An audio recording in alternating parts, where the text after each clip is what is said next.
Hello tout le monde, j'espère que vous allez bien. Je suis absolument ravie de vous retrouver aujourd'hui dans cette nouvelle vidéo et je tenais à vous remercier de l'accueil chaleureux que vous avez réservé à ma vidéo précédente qui était du coup mon book haul du mois d'octobre, dans lequel j'innovais un petit peu dans le sens où je demandais à mon chéri de passer à ma place ma commande Amazon.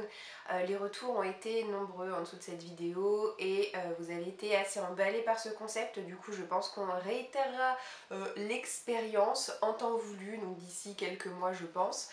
En attendant, je vous retrouve pour ma vidéo mensuelle des sélections de sorties livresques. On est maintenant en novembre, il est donc temps pour moi de vous faire la liste de tous ces titres qui vont sortir ce mois-ci et qui m'ont interpellée pour une raison ou pour une autre. La première sortie que je me suis notée, c'est le tome 2 de la boîte à musique. Pour une fois, il ne s'agit pas d'un roman, mais d'une bande dessinée qui va sortir en date du 2 novembre aux éditions Dupuis. J'avais pas du tout vu passer la sortie du premier tome en début d'année, au mois de janvier, mais là, lorsque mes yeux se sont posés sur la couverture du tome 2, je me suis dit que vraiment je pouvais pas passer plus longtemps à côté de cette petite merveille, tellement les graphismes et la colorisation sont vraiment mignons à souhait. Dans cette histoire, on va découvrir Nola qui est âgée de 8 ans et qui va recevoir de la part de son père une boîte à musique qui appartenait à sa mère qui est aujourd'hui décédée.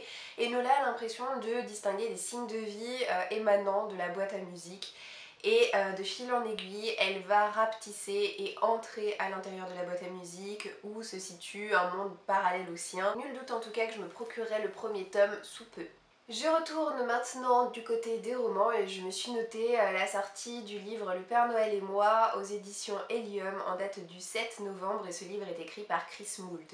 Alors ça m'a tout l'air d'être un récit assez déjanté dans lequel on va suivre la jeune Amelia qui va quitter Londres en compagnie de son chat, Capitaine Sui, pour aller s'établir au pôle Nord à proximité de la maison du Père Noël. Elle va intégrer une nouvelle école où elle va notamment avoir des cours de fabrication de jouets et elle va devoir affronter le méchant de l'histoire qui s'appelle Vaudol, je crois, c'est l'ennemi juré du Père Noël.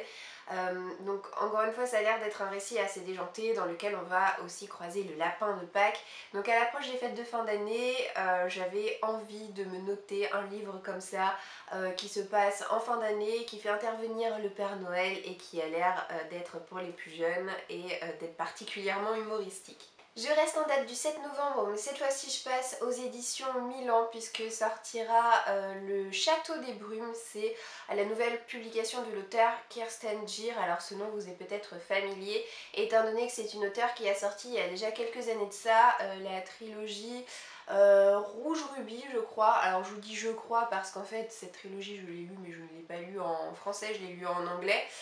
J'en garde un bon souvenir, c'était une histoire de voyage dans le temps. Là on change complètement de sujet puisqu'on va découvrir un hôtel qui se situe au cœur des nuages dans lequel travaille en tant que stagiaire la jeune Fanny. Je vous en dirai pas plus concernant le résumé parce que ce qui est écrit au dos du livre est assez succinct. Par contre ce résumé me fait énormément penser à L'Hôtel Invisible sorti récemment aux éditions Lumen. J'espère que ce sera pas une redite, mais en tout cas, cette sortie m'intrigue beaucoup et c'est pour cette raison que je me suis noté ce titre. D'ailleurs, puisque je vous parle des éditions Milan, je vais y rester encore un petit peu le temps de vous présenter un autre titre qui a su m'intriguer, qui va sortir en date du 13. Il s'agit de Snow, écrit par Daniel Page, qui là aussi possède une très jolie couverture. Concernant le résumé de l'histoire, c'est un petit peu comme pour le Château des Brumes, c'est-à-dire que le résumé indiqué par l'éditeur en dévoile finalement très peu sur cette histoire.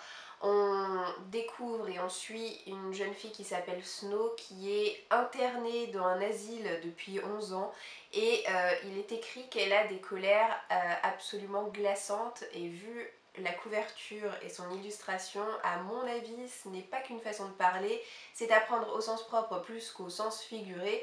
Donc on peut s'attendre à un récit fantastique, on peut s'imaginer qu'elle a des pouvoirs assez particuliers liés à la glace, mais encore une fois, je vous en dirai pas plus parce que je n'en sais pas plus tout simplement. Par contre là où je pourrais vous en dire un petit peu plus, c'est avec la sortie du 14 novembre du livre Le Club des tricoteuses anonymes. Il s'agit du tome 4, donc La Belle et le Barbu.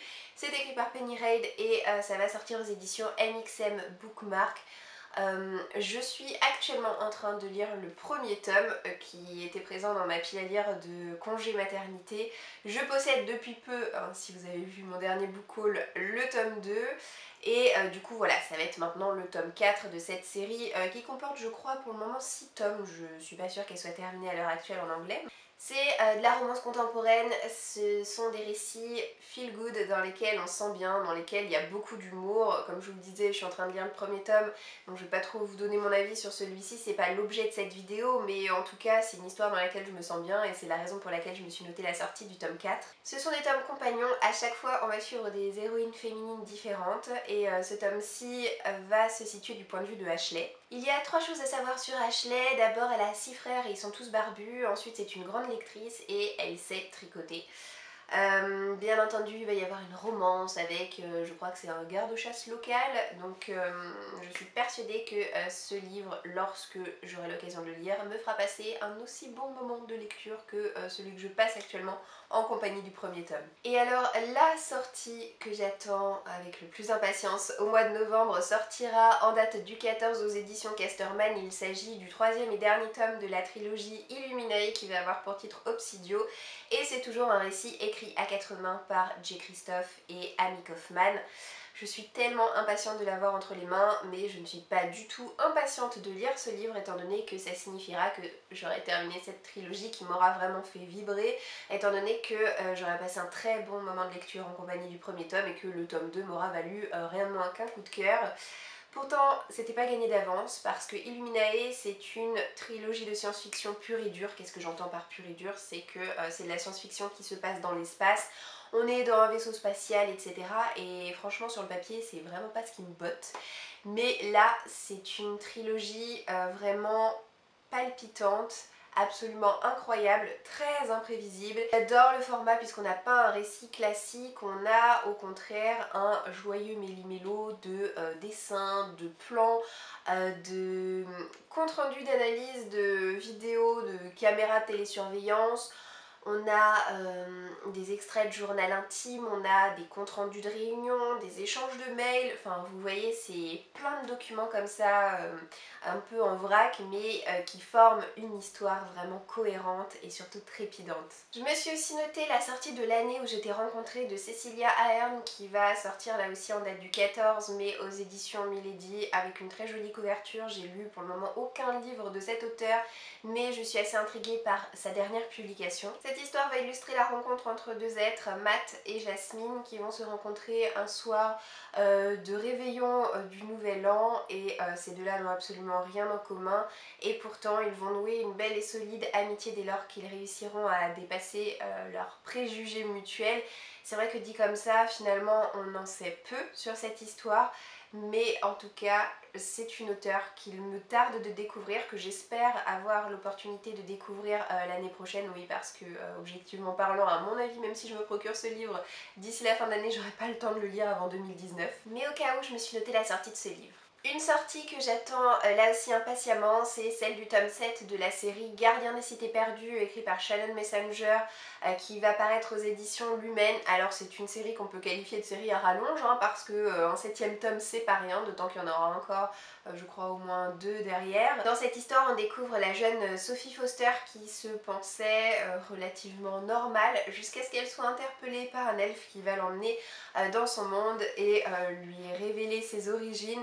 Dès lors, toute sa vie va se retrouver chamboulée et elle va vivre aventure sur aventure.